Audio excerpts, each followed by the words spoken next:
يو ام باك. وإلى هنا سيداتي سادتي تنتهي سهرتنا لهذه الليلة. Wait a minute.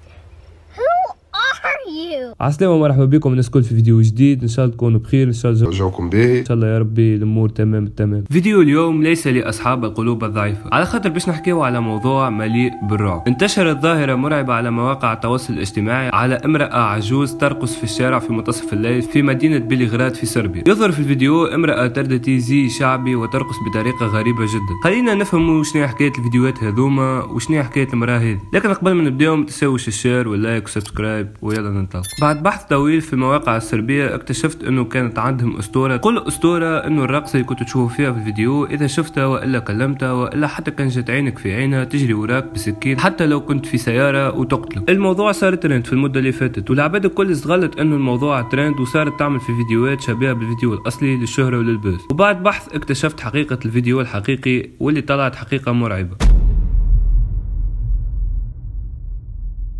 الفيديو الاصلي والفيديو الحقيقي ما هوش حتى فيديو من اللي كنتوا تشوفوا فيهم، انما هو الفيديو هذا. الفيديو هذا هبط في سبتمبر عام 2019 معناتها في وقت الكورونا، وكان ثبتوا شويه نلقاو اللي الفيديو متصور بحثه مستشفى للامراض العقليه.